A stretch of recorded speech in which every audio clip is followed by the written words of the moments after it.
Sir আসছে, sir আসছে, sir. হ্যাঁ বলো। স্যার বলছি আমার বোন না আপনার সঙ্গে কিছু কথা বলতে চায়। নমস্কার স্যার, আমার নাম মেঘা আর ও আমার দাদা। স্যার আমি না অনেক পড়াশোনা করতে চাই, আর পড়াশোনা করে মানুষের মতো মানুষ হতে চাই, আমার দাদার মুখ উজ্জ্বল করতে চাই। হ্যাঁ তো পড়াশোনা করো, দাদার নাম উজ্জ্বল করো, প্রবলেমটা কোথায়? সমস্যা আছে স্যার, টাকার সমস্যা। এমনিতে না আমি পড়াশোনায় খুব ভালো, ক্লাস 12-এ আমি সবার থেকে ক্লাসে বেশি পেয়েছিলাম, কিন্তু এখন আমি হায়ার স্টাডিজের জন্য না অন্য শহরে গিয়ে পড়াশোনা করতে চাই। আমার দাদা যে কটা টাকা মাইনে পায় না তার অর্ধেকটা ঘর ভাড়াতেই চলে যায়, আর বাকি যে কটা টাকা পড়ে থাকে সেটা দিয়ে আমাদের সারা মাস কোনোভাবে চলে। আমরা ছোটবেলা থেকে না অনেক দুঃখ কষ্ট দেখেছি, তাই এখন আমি শুধু এটাই চাইছি যে খুব ভালো করে পড়াশোনা করে একটা সরকারি চাকরি পাবো আর আমার দাদার সব দুঃখ কষ্ট মুছে দেব। স্যার আমাদের এইটুকুনি সাহায্য করে দিন, আপনার এই সাহায্যটাই না আমাদের পুরো ভবিষ্যৎ বদলে যেতে পারে। আর বাকি রইল টাকার কথা, আমি চাকরি পাওয়ার পরেই না আপনার সমস্ত টাকা ফেরত দিয়ে দেবো। স্যার আপনি আমাদের এখন সাহায্য করলে না আপনার এই উপকার আমরা কোনোদিনও ভুলবো না, আপনি দয়া করে আমাদের একটু সাহায্য করুন।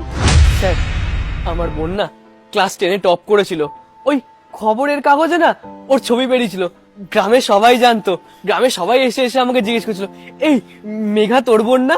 তোর বোন তো খুব ভালো রে, পেপারে ছবি বেরিয়েছে। অনেক নাম ডাক হয়েছিল স্যার, সবাই খুব বাহবা দিচ্ছিল।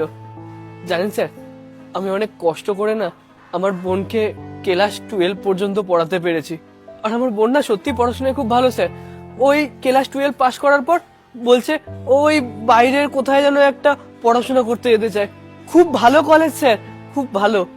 কিন্তু স্যার বাইরে পড়তে গেলে তো অনেক টাকার দরকার, আর আমাদের মতন মানুষের কাছে অত টাকা নেই স্যার। ঠিক আছে, তোমার বোন না হয় বাইরে পড়তে যাবে, কিন্তু তুমি তো এখানেই থাকবে, তখন তোমার খেয়াল কে রাখবে? সারাদিন এখানে কাজ করার পরে আবার বাড়ির কাজও তোমাকেই করতে হবে, তোমার কোনো অসুবিধা হবে না?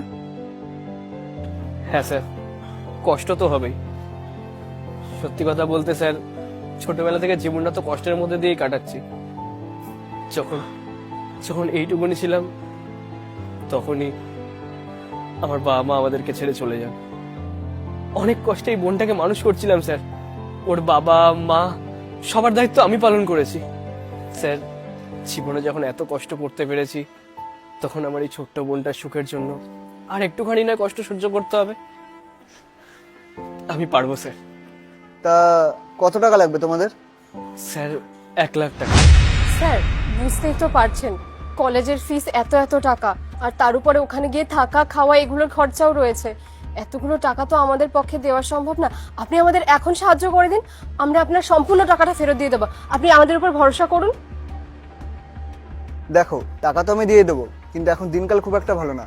তোমার দাদা এখানে দিনরাত পরিশ্রম করছে, তো এমন যেন না হয় যে ওখানে গিয়ে তুমি কোনো খারাপ সঙ্গে পড়ে গেলে আর তারপর তোমার দাদার সব মান সম্মান ডুবিয়ে দিলে। না না স্যার, আমি এরকম কখনো করব না, কারণ এটা আমি খুব ভালো করেই জানি যে আমার দাদা ঠিক কতটা কষ্ট করে আমাকে পড়াশোনা শেখাচ্ছে, আমাকে ছোটবেলা থেকে মানুষ করেছে। আমি না স্যার আমার নিজের চোখে দেখেছি আমার দাদা ঠিক কতটা কষ্ট করে আমার জন্য, সারা দিন রাত খাটে আমার জন্য, আর ওর কষ্টের কথা না ও কখনো মুখ ফুটে আমার কাছে বলে না, আর সবকিছু না ও হাসি মুখে মেনে নেয়। স্যার আপনি আমার উপরে ভরসা করতে পারেন, আমি এমন কোনো অন্যায় করব না যাতে আমার দাদার মাথা নত হতে হয়, সমাজে ওকে ছোট হতে হয়। আমি না খুব মন দিয়ে পড়াশোনা করব, আর আমার দাদার মুখ উজ্জ্বল করব। আমার দাদা ছোটবেলা থেকে যে কষ্টটা করেছে সেই কষ্টটা যাতে ভবিষ্যতে আর কখনো না করতে হয়।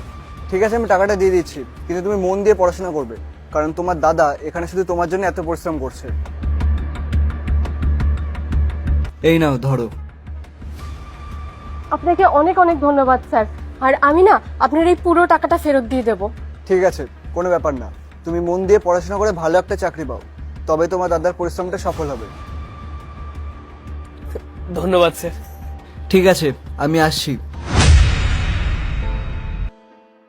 নে বোন, তুই তোর টাকাটা পেয়ে গেছিস, চা এবার বাইরে গিয়ে মন দিয়ে পড়াশোনা কর, অনেক বড় মানুষ হ। তবে তুই আমাকে কথা দে বোন, তুই কোনোদিন আমার মাথা নিচু হতে দিবি না, তুই জীবনে এমন কোনো কাজ করবি না যাতে আমার সম্মানটা নষ্ট হয়। আমি তোকে কথা দিচ্ছি দাদা, আমি খুব ভালো করে পড়াশোনা করব, আর তারপর একটা ভালো চাকরি পাবো, আর তখন তুই দেখবি তোর না আমার উপরে গর্ব হবে।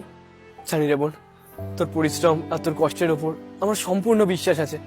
আমি জানি তুই জীবনে ঠিক বড় কিছু না কিছু করতে পারবি। তুই আমার মাথা কোনোদিনও নিচু হতে দিবি না। তুই এত দূরে পড়াশোনা করতে যাচ্ছিস, তুই চিন্তা করবি না। আমার আশীর্বাদ তোর মাথার উপরে সব সময় থাকবে। তুই এখন বাড়ি যা, বাড়ি গিয়ে তোর ব্যাগপত্র সব গুছিয়ে নে। আমি এখানে কাজ শেষ করে সন্ধ্যাবেলা বাড়ি গিয়ে তোকে রাতে বাসে তুলে দেবো, ঠিক আছে? যা, সাবধানে বাড়ি যা। ঠিক আছে দাদা।